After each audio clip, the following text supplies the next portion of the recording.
Vladimir, thank you for being with us today. Thanks for inviting me. We're speaking the day after the march in Berlin, and I want to speak about Russian opposition in exile. So yesterday's demonstration, not all of the Russian opposition leaders participated. Why? For example, Mikhail Khodorkovsky didn't participate. What does it say about the Russian opposition? Is it united or not? What do you think about it? The march on the 17th of November was amazing. This was my first sort of public rally organized by Russian citizens abroad. I've never done this before. This is my first time since being released from prison. And to be honest, I had no expectations, neither good nor bad. I did not know what to expect. And it was just amazing to see, just a sea of human faces, just a sea of people, thousands and thousands of Russian citizens who came out to say, this is not our war, not in our name. And the atmosphere really reminded me of the atmosphere of big opposition rallies in Moscow, including the peace march that Boris Nemtsov organized through the streets, through the boulevards of Moscow in the autumn of 2014 against the war in Ukraine. It was a very diverse crowd on the streets of Berlin. There were people, who on the right, who on the left, liberals and nationalists, and there were Russians, and there were Ukrainians, and there were Belarusians. And it really, really heartened me that there were so many different people who may have different opinions on different subjects, but who were united in the rejection of this war of aggression that the Putin regime is leading in Ukraine. And I'm really grateful also for all the events that took place in solidarity with our rally all over the world, including in London, in front of the Russian embassy where Mikhail Khodorkovsky spoke, including, in America, in Australia, in various European countries, and really all over the world, where the Russian communities, Russian citizens who are living outside of Russia, turned out to say that this is not our war. And what's very important is that we are doing this not only on our own behalf, but also on behalf of our fellow Russian citizens who are back home in Russia, because there are millions of people in Russia who reject this regime, who are against this war, but who have no possibility of speaking out publicly, because every slightest act of protest ends in a long prison sentence in Russia. This is a repressive dictatorship that gives people longer prison sentences for speaking the truth than it does, oftentimes for murder or for rape or for drug trafficking. This is the reality of Russia today under Vladimir Putin. We have more political prisoners in Russia today under Putin than there were in the whole of the Soviet Union in the mid-1980s. This is a shocking fact of today's Russia. And the fastest growing category on the Russian political prisoner list are those Russian citizens who have publicly spoken out against the war in Ukraine. And so one of the main goals of the rally in Berlin on the 17th of November was also to stand in solidarity with the Russian political prisoners and with all those Russian citizens who are against this war. So you believe that the Russian opposition in exile is united, but how effectively can it be? Is it effective at all in your goal to end the war, to help Russians, to help Ukrainians, to help European political figures maybe? I'm not even sure if the term opposition is appropriate here. To me the word opposition comes from the vocabulary of democratic countries, because members of the opposition should sit in parliaments, they should debate in television studios, they should participate in elections. In Russia, people who oppose Vladimir Putin are either murdered, like Boris Nemtsov and Alexei Navalny, or they are imprisoned, like Ilya Yashin and I, and many others were until recently, and so many, many others still are today, or they are in forced exile, like so many people who turned up to that rally in Berlin. So perhaps the word dissidents would be more appropriate to use, as people used back in the Soviet times. And I think what's really important is to show to the whole world, to the international community, to democratic countries, that not all Russians support this aggression, that not all Russians support this regime. The Kremlin propaganda tries to pretend that it has, universal public support from Russian citizens for all of its actions, including its war of aggression in Ukraine. And that is not true. That is a lie. And everybody sort of knows that it's a lie. But it's very important to show it vividly, as it was shown vividly, for example, in February of this year, when thousands and thousands of people lined up, in cities and towns across Russia to sign the nominating petitions for Boris Nadezhdin, the anti-war candidate in our so-called presidential election. As people saw vividly on the so-called presidential election day, the midday against Putin initiative, when people lined up in front of the voting stations, both inside and outside of Russia, exactly at 12 o'clock noon, to show that they're against this regime. Or again, like people saw on the streets of Berlin on the 17th of November, when thousands of Russian citizens came out to say, this is not our war. And considering pretty difficult political climate and international pressure, what do you expect from Russian democratic movement in a coming months, years? What do you expect? I think there are two very important tasks for the Russian democratic movement. Number one, which is an urgent and growing crisis, is a situation with political prisoners in Russia. Even according to publicly available figures from human rights groups, there are more political prisoners in Russia today than there were in the whole of the Soviet Union. That's 15 countries put together in the mid-1980s towards the later period. And for so many of these political prisoners, it is not only a question of unjust imprisonment, it is also a question of life or death, very literally, as it is, for example, for Alexei Gorinov or for Maria Ponomarenko. And these people need to be saved.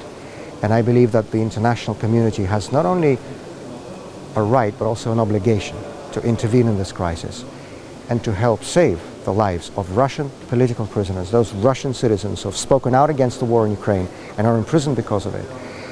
The way that we were saved with the prisoner exchange on the 1st of August, we cannot allow the exchange that saved us to become an exception, because we need to be saving others, and this is a topic that preoccupies me literally every single day. We need to have more of these exchanges. We need to have more initiatives from Western governments, life-saving initiatives to exchange, to liberate, to free more political prisoners from Putin prisons, to help liberate Russian political prisoners, also political prisoners in Belarus, let's not forget about them, and of course Ukrainian POWs and civilian hostages who are sitting in Putin's prisons. But another very important task for the Russian democratic movement, as I see it, is to prepare for the tasks ahead once the Putin regime has gone from power. If you want to prepare for the day after Putin. Because as a historian, I can tell you that all major political changes in Russia usually happen like this, the snap of a finger. Suddenly, swiftly, unexpectedly, nobody sees it coming. Both the Tsarist regime at the beginning of the 20th century and the communist regime at the end of the 20th century collapsed in 3 days. And nobody knew that this would happen.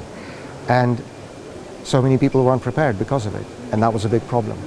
And the botched democratic transition in Russia in the 90s, the failure of Russia's democratic transition in the 1990s, continues to affect the whole world today. Because what happens in Russia affects everyone. Russia is the largest country in Europe. Russia is the largest country in the world. It's the country with the world's largest nuclear stockpile. What happens in Russia affects the whole of the international community. And so it is in the interest of everyone to make sure that the next time Russia gets a window of opportunity for a democratic transition, which will happen, but none of us knows exactly when or how, that the next time we get it right. And here I see two main important avenues for work. One is more domestic. We need to make sure that once the Putin regime has gone from power, Russian society goes through the necessary process of public reckoning and public reflection of all the crimes that are being committed, that are still being committed now. Of course, the war crimes in Ukraine, but also the many crimes committed against the people of Russia, like the assassination of Boris Nemtsov, like the assassination of Alexei Navalny, like the persecution of hundreds and hundreds and hundreds of political prisoners. And there needs to be accountability for these crimes. Because if evil is not publicly accounted for and publicly condemned, it will return. This is what we saw in the 1990s, when there was no really public reflection over the crimes of the Soviet system. But the second very important task, not just for us Russians, but also for the international community, is to prepare a roadmap for the day after Putin to help Russia transition to democracy successfully and to help swiftly and effectively reintegrate that future post-Putin democratic Russia back into Europe, back into the civilized world, back into what we call the international rules-based order. Because the only way we can achieve lasting peace, stability and security on the European continent, the only way Europe can ever become truly whole, free and at peace with itself, lies through a democratic Russia. And that is a goal that we should all be working towards together. And speaking about European continent, German Chancellor Olaf Scholz has recently spoken with Vladimir Putin for the first time for a long period of time. And what do you think about his phone call and what impact it might have on the current war in Ukraine? I think it was very symbolic that 2 days after the phone call between Scholz and Putin, the Russian armed forces conducted the largest ever wave of bombardments of Ukrainian cities since the start of this war. History has shown very clearly what the appeasement of dictators leads to. We know this from the history of the 1930s in Europe. We know this from the history of the last 25 years of Western dealings with Putin, when for such a long time, even though the direction of Putin's rule was already very clear, even as he was engaging in repression against his opponents at home, you know, the closure of independent media networks, the rigging of elections, the persecution of, you know, peaceful opposition rallies and so on. And all this while, Western leaders continued to turn a blind eye on all of this, engage in business as usual. And this policy of Western appeasement towards Putin was in a large part responsible for the war of aggression that Putin unleashed in Ukraine, because appeasement of dictators always leads to more aggression. What is seen as compromise by the leaders of democratic nations is seen as weakness by dictators. And they view it not as an invitation to compromise back, but as an invitation to be more aggressive, to grab even more. And I believe it is very, very counterproductive to engage in any sort of business as usual with Vladimir Putin. We hear such voices in the West. These voices claim that this is a road to peace. They couldn't be more wrong on this. This is not the road to peace. This is a road to more aggression, to new wars. Because an aggressor who is emboldened by appeasement will want to do something else. And if there is some sort of a deal that is cut with Vladimir Putin over the head of Ukraine without taking in consideration the interests of Ukraine, this will not lead to peace. This will lead to something else, you know, in a year and a half from now. The only strategic endgame to this, the only strategic solution is to have a change of government in Russia.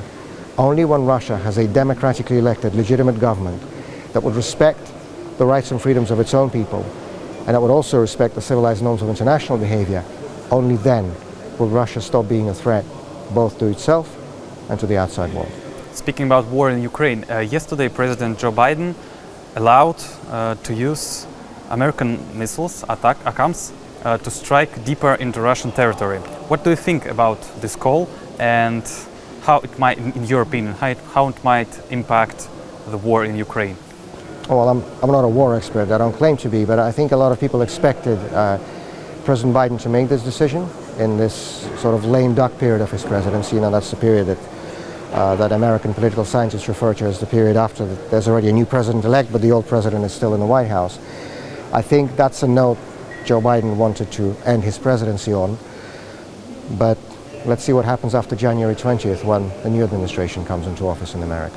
And also about the war, my last question is, we see more and more evidence that North Korean troops are participating in this war, and this alliance, Russia and North Korea, and also Iran in the past, maybe still, how does it change the international political climate, and how does it impact the war in Europe? Well, first of all, to me it's a sign of desperation that Putin is looking for help from the world's most isolated, rogue totalitarian regime, first in terms of armaments supplies, and now in terms of actual troop supplies.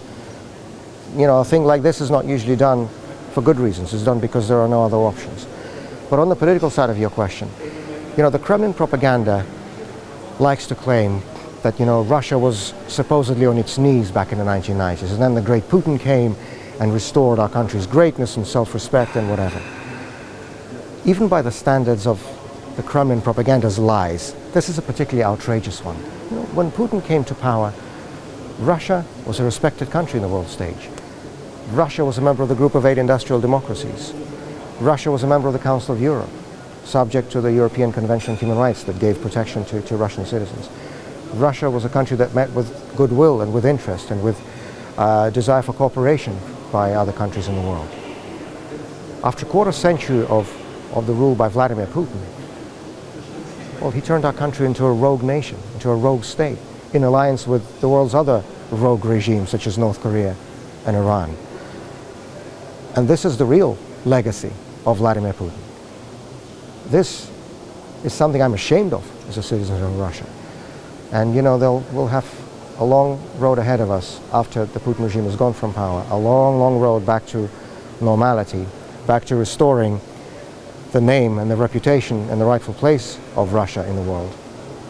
I have no doubt we'll be able to do this, but it's going to take a long, long time and a lot of efforts. to try to undo the damage that this horrendous, murderous regime led by Vladimir Putin has done to our country. Thank you very much. Thank you for the invitation.